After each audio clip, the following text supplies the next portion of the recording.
كانوا قليلا من الليل ما يهجعون وبالأسحار هم يستغفرون. Ayah ibu saya sudah meninggal. Allahumma firlaha warhamha wa'afiha wa'fu anha. Amalan apa yang sebaiknya saya lakukan agar tetap berhati kepada ibu, berbakti pada ibu saya? Ibu saya semoga masuk surga. Amin. Yang pertama doa. Apa doanya? Rabbil firli wa liwalidayya warhamhuma kama rabbayani saghira. Allahumma firlaha warhamha wa'afiha wa'fu anha. Ya, enggak bisa bahasa Arab Pak Ustaz, bahasa Indonesia. Ya Allah, jauhkan emakku dari neraka jahanam, berikan dia kebaikan, jadikan kuburnya salah satu dari taman surgamu, jangan jadikan kuburnya salah satu lubang nerakamu, berikan dia ketenangan ya Allah, ampunkan segala silap salah dosanya ya Allah. Yang pertama. Yang kedua, baca Quran. Wa in khatimul Quran, yang paling afdal dibaca khatam Quran, satu khatam. Untuk almarhumah emakku, aku hadiahkan pahala bacaan Quran sekhatam. Kalau tidak bisa satu khatam, bacakan Yasin, hatinya Quran. Kalau tidak baca Yasin, jurus terakhir Ummul Quran Al-Fatihah. Al-Fatihah pun tak bisa, mati aja lah. Yang ketiga, sedekah. Saat sayang betul dengan emaknya, lalu emaknya meninggal dunia, dia datang melapor kepada Nabi, ya Rasulullah, ummi matat, emakku sudah meninggal dunia, afa atasaddaqu anha, kalau aku bersedekah, apakah sedekahnya sampai ke almarhumah emakku? Kata Nabi, tasaddaq, bersedekahlah. Ayyu sadaqatu afdal, apa sedekah yang paling afdal? Kata Nabi, saqiyul ma', memberi air minum. Yang paling afdal adalah memberi air minum, karena di jazirah Arab susah membuat sumur bor, sedekah air minum. Tapi di Bekasi jangan lagi sedekah air, karena masjid kita sudah diapit 2 danau. Sampai-sampai nama masjid ini pun Masjid Al-Danau, Al-Qalam. Diapit 2 kolam. Nah, oleh sebab itu jangan lagi sedekah air. Sedekah apa? Sedekah AC, sedekah kipas angin, sedekah mikrofon, sedekah kamera, sedekah CCTV. Maka insya Allah mengalir pada almarhumah. Yang pertama doa, yang kedua baca Quran, yang ketiga sedekah, yang keempat kurban. Nanti mau hari raya kurban, ini 1 kambing untuk almarhumah emakku. Yang kelima haji. Kalau dia dulu belum haji, badal hajikan. Yang keenam puasa. Mana tahu dulu ada puasanya, tinggal kita laksanakan puasa. Man mata, siapa yang mati, wa alaihi siyamun, punya utang puasa, soma'an huwa liyuhu, maka ahli warisnya melaksanakan puasa untuknya. Bolehkah di sujud akhir kita berdoa dengan doa yang ada dalam Quran? Aqrabu ma yakunul abdu min rabbihi wa huwa sajid. Seorang hamba paling dekat dengan Allah bukan di Makkah. Saya merasa dekat betul dengan Allah ketika di Ka'bah Pak Ustaz. Lalu bagaimana dengan orang miskin yang tak punya duit untuk ke Makkah? Maka orang paling dekat dengan Allah wa huwa sajid, waktu sujud terakhir. Fa'kthiru fihi du'a, perbanyaklah doa di sujud terakhir, tapi jangan bahasa Indonesia. Karena kalau dia ucapkan ya Allah tolong aku, batal salatnya. Pakai bahasa Arab. Kalau nggak bisa bahasa Arab, dalam hati saja. Berapa lama sujud terakhir itu? Sampai Sayyidatuna Aisyah mencubit tangan Nabi dari balik kain. Selesai sholat Nabi tanya, Aisyah, kenapa kau cubit tanganku tadi? Kata Aisyah, kusangka kau sudah sakratul maut ya Rasulullah. Saking panjangnya doa Nabi. Sementara kita yang belum ada apa-apanya, yang status belum jelas, cepat betul sujudnya, macam stempel kertas. Kenapa cepat betul sujud? Sujudlah lama. Bagus sujud lama, membantu turunnya darah menyembur dari jantung ke otak. Karena kalau oksigen kurang bisa kena stroke ringan. Sujud lama-lama, bernapas, jangan tahan napas, bernapas. Itu maka karpet jangan bau. Itu maka tak boleh tidur telungkup di masjid. Tidur telungkup ngences pas tempat orang sujud. Bangkit sujud pitam pingsan mak. Nah, ini penting. Lalu kemudian kalau dibaca dalam doa sujud itu ayat Quran boleh? Tak boleh. Karena Quran itu tinggi, sedangkan sujud itu rendah. Tak boleh yang tinggi diletakkan di rendah. Tapi kalau doa boleh. Begitu juga dengan perempuan halangan, tak boleh baca Quran. Tapi kalau ayat Quran itu doa boleh. Contoh, subhanalladzi sakhkhara lana hadza wa ma kunna lahu muqrinin wa inna ila rabbina lamunqalibun. Itu kan ayat Quran, tapi ketika dibaca naik kendaraan boleh. Maka kalau ayat Quran bunyinya doa boleh. Mana? Rabbana atina fid dunya hasanah wa fil akhirati hasanah wa qina adzabannar. Itu doa, boleh dibaca. Saya seorang kepala rumah tangga, tinggal di rumah milik mertua. Sebagai kepala rumah tangga, apakah saya belum menunaikan kewajiban sebagai suami untuk membeli rumah tinggal buat keluarga? Ada ideal, ada darurat. Idealnya kau punya rumah, karena kewajibanmu hai kepala rumah tangga laki-laki ada 5. Kasih makan, kasih pakaian, kasih tempat tinggal, kasih pendidikan, kasih perhatian. Itulah kewajibanmu sebagai laki-laki. Beri makan, beri pakaian, beri tempat tinggal, beri pendidikan, beri perhatian anak dan istrimu. Tapi kalau kau tidak bisa, maka mertuamu baik, maka tinggallah di sana. Ya tidak apa-apa. Cuman kita tahu bagaimana bersikap sebagai seorang menantu, bagaimana dengan saudara-saudara ipar, bagaimana dengan mertua. Nah ini, kebetulan mertuanya baik. Alhamdulillah, bersyukurlah bapak-bapak yang dapat mertua baik. Persiapan apa yang diperlukan dalam memasuki umur 40 tahun? Enggak ada nunggu 40. Karena malaikat datang tak nunggu 40. Anak muda hafal 29 juz, tinggal 1 juz lagi, mandi di sungai terpeleset batu mati. Anak muda. Orang tua sudah 70 tahun diponis dokter mati. Saya sudah diponis dokter katanya 3 bulan Pak Ustaz. Sudah berapa bulan Pak? Udah tahun setengah, enggak mati-mati. Jangan terlalu yakin dan percaya kepada kata manusia. Tapi saya tetap berobat ke dokter, saya tetap berobat ke rumah sakit. Tapi masalah keimanan, maka itu yang di atas. Innama amruhu idza arada syai'an ayyakula lahu kun. Kalau sudah berumur 40, hati tak juga terbuka, tak juga tobat, tak juga insaf, na'udzubillah, dikhawatirkan tertutup pintu hati. Musibah bukan sakit, musibah bukan miskin, musibah tertutup pintu hati. Khatamallahu ala qulubihim wa ala sam'ihim wa ala absarihim. Makin tua makin menjadi-jadi, tak salat, tak puasa, tak berzakat, akhirnya mati dalam keadaan sakau, mati dalam keadaan dilokalisasi. Sudah jelas umur 70 tahun tetap juga mau berzina, nafsu ada, tenaga tak ada, dimakan Viagra 1 botol. Sama macam kap 70 diisi minyak pesawat, meletup, bam.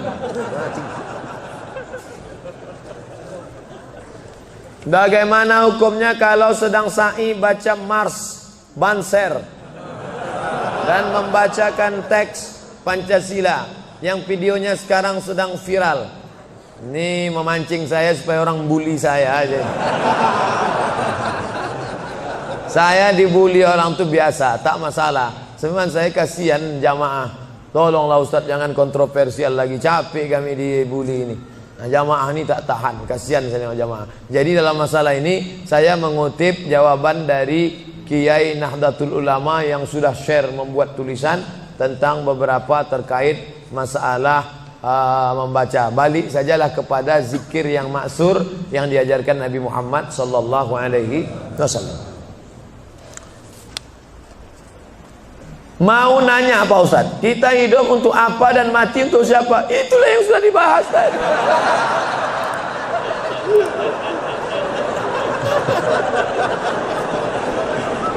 Artinya pertanyaan ini dibuat sebelum pengajian tadi. Kakak boleh suuzon. Kertas terakhir. Ada lagi. Kertas, kenapa Allah membolehkan poligami? Kenapa hikmah? Fankihu ma tabalakum minan nisa. Nikahilah nisa. Itu syaratnya yang pertama. Yang dinikahi itu nisa. Makanya laki-laki menikahi perempuan, karena Allah menciptakan Adam dan Hawa, bukan Adam dan Asep. Setelah kau pilih nisa, syaratnya bagaimana? Min thayyibat fankihu ma taba, yang baik. Kalau laki-laki thayyib, Thayyib itu artinya baik. Sekarang thayyib sudah berubah, nggak pulang-pulang.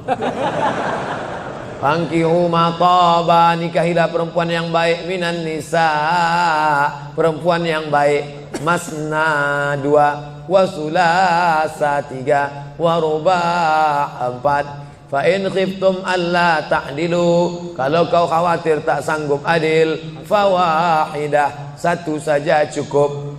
Ada seorang janda, dia punya anak, maka anak yatimnya ini perlu dijaga orang. Maka daripada dijaga orang lain, saya ajalah menjaganya. Nah, itu alasan pertama, karena untuk menjaga anak yatim. Itu alasan pertama. Alasan kedua, ada mungkin laki-laki yang dia 300 tenaga kuda. Tak bisa dia kalau tak poligami, tak cukup satu. Kalau sampai satu tuh mati, Bu tuh. Nah, tuh. Jadi perempuan tidak boleh mengatakan lebih baik lakiku berzina. Oh enggak, maka dia harus berlapang dada menerima 300 tenaga kuda. Yang ketiga, untuk menghibur. Nabi Muhammad itu 25 tahun monogami, istrinya cuma satu, Khadijah saja. Jadi jangan katakan dia penyakit seksual, dituduhkan orang sekuler, liberal, kafir, munafik. Nabi Muhammad itu 25 tahun dalam keadaan lajang, tidak pernah berzina. Mereka menggelar dia Al-Amin. 25 tahun dalam keadaan istri satu, Khadijah. Setelah 50 tahun barulah dia menikahi beberapa perempuan dengan alasan karena suaminya mati perang, kalau dia dalam keadaan terluka, dengan alasan karena untuk mendekatkan hubungan dakwah kesukuan. Kalau dinikahi anaknya, maka suku itu akan menjadi tunduk, dengan alasan banyak. Nah, itu jadi bukan hawa nafsu, karena 50 tahun dia mampu mengontrol hawa nafsunya. Di akhir hayatnya, ini adalah ujian bagi umat Nabi Muhammad sallallahu alaihi wasallam. Jadi simpelnya, kalau kita naik pesawat, kata pramugari, ada pintu normal sebelah kanan. Ladies and gentlemen, all of our passenger, seluruh penumpang, sebelah kanan pintu naik dan turun. Tapi bila terjadi pesawat meledak, atau masuk jurang, atau meletup, ini emergency door, ini boleh dibuka. Nah, jadi kalau mau buka itu, bukalah. Ustadz, kita merindukan situasi seperti sekarang. Jamaah membludak sampai ke jalan, semua khusyuk menyimak. Bagaimana supaya situasi seperti ini bisa terus terpelihara di hati umat? Sering-sering buat pengajian. Yang datang kemari ini bukan adik kelas saya, kakak-kakak kelas senior-senior saya. Dr. Yusuf Siddiq. Saya sampai ke Mesir, Dr. Yusuf Siddiq S3 di Universitas Muhammad V Rabat. Saya S2, beliau sudah hampir doktor. Senior saya, dosen di Libya, universitas punya Saudi Arabia, cabangnya di Jakarta, cabang Imam Muhammad bin Saud, mengajar di sini. Senior saya, Ustadz Ali Junifar. Ali Junifar itu senior saya. Saya sampai ke Mesir, Maroko S2, beliau S3, tafsir, dosen. Itu mengajar di sini. Hadir, siapapun ustadznya, datang, duduk, diam, dengar. Ngantuk-ngantuk dikit, Allah mengampuni insyaallah. Tapi jamaah tak ada yang. Kadang saya baru ceramah 15 menit, jamaah udah melihat lantai. Tapi di Masjid Al-Qalam, Masya Allah, luar biasa. Oleh sebab itu maka anak bapak ibu wakafkan satu orang. Ini pentingnya. Wakaf semen sudah, wakaf anak belum. Saya ini termasuk anak wakaf. Ustadz, memangnya berapa orang? Saya anak pertama, adik saya satu, kami dua cuman, laki-laki dua-duanya. Tapi cucu datuk mbah saya lebih 40 orang. Lalu sebelum meninggal dia berkata, di antara cucuku yang banyak ini, yang satu nih harus sekolah agama, jangan masukkan dia sekolah Belanda. Mbah saya nggak tahu sekolah umum, dia tahu sekolah Belanda. Yang ini harus sekolah agama. Maka saya tak pernah sekolah umum, ibtidaiyah, sanawiyah, aliyah, ke Mesir. Yang ini jangan sekolah umum. Kalau umurku panjang, aku yang akan membiayai dia kemanapun sekolah. Tapi kalau aku mati, ini aku tinggalkan kebun kelapa 2 hektar untuk biaya sekolah dia. Ketika mbah saya meninggal, pokok kelapa itu pun mati. Lalu gimana Ustadz bisa kuliah ke Maroko? disitulah baru saya paham rahasia sodakoh. Ternyata Allah balas niat baik mbah saya. Dapat saya beasiswa Al-Azhar 4 tahun gratis, dapat saya beasiswa Maroko 2 tahun sampai pulang. Jadi kita wakafkan tanah kita, ruko kita untuk pendidikan anak-anak cucu kita ke depan. Ini namanya wakaf keluarga. Dan kita wakafkan salah satu dari anak cucu kita yang ini harus sekolah agama. Itu kalau tidak semua akan hilang sia-sia. Allahu Akbar. Terima kasih segala perhatian. Mohon maaf segala kekhilafan. Minta ampun kepada Allah, beristighfar, membaca Al-Fatihah, lalu kita berdoa. Astaghfirullahaladzim, Astaghfirullahaladzim, Astaghfirullahaladzim alladzi la ilaha illa huwal hayyul qayyum wa atubu ilaih. Ala hadhihi niyya wa kulli niyatin salihah. Al-Fatihah. A'udzu billahi minasy syaithanir rajim. Bismillahirrahmanirrahim. Alhamdulillahi rabbil alamin. Arrahmanir rahim. Maliki yaumiddin. Iyyaka na'budu wa iyyaka nasta'in. Ihdinas siratal mustaqim. Siratal ladzina an'amta 'alaihim ghairil maghdubi 'alaihim waladdallin. Amin. Allahumma inna nas'aluka salamatan fid din. Berikan kami keselamatan dalam akidah agama anak-anak kami ya Allah. Wa afiatan fil jasad. Sehatkan badan kami supaya kami beribadah dengan baik ya Allah. Wa ziyadatan fil ilm. Tambahkan ilmu kami supaya benar ibadah kami, jauh daripada bid'ah ya Allah. Wa barakatan fir rizq. Berikan berkah rezeki kami supaya bisa kami membangun masjid, berinfak, berzakat, bersedekah ya Allah. Wa taubatan qablal maut. Beri kami taubat sebelum mati ya Allah. Wa rahmatan indal maut. Curahkan rahmat ketika kami menghadapi mati ya Allah. Wa maghfiratan ba'dal maut. Berikan ampunan sesudah mati ya Allah. Allahumma hawwin alaina fi sakaratil maut. Ringankan kami waktu sakaratul maut. Wan najata minan nar. Selamat dari api neraka. Wal afwa indal hisab. Maafkan ketika amal kami dihisab.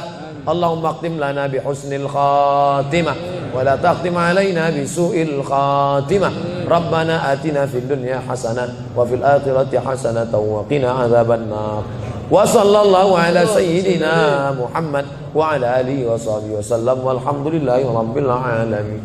Taqabbalallahu minkum minna wa minkum taqabbal ya karim. Terima kasih, mohon maaf. Wassalamualaikum warahmatullahi wabarakatuh.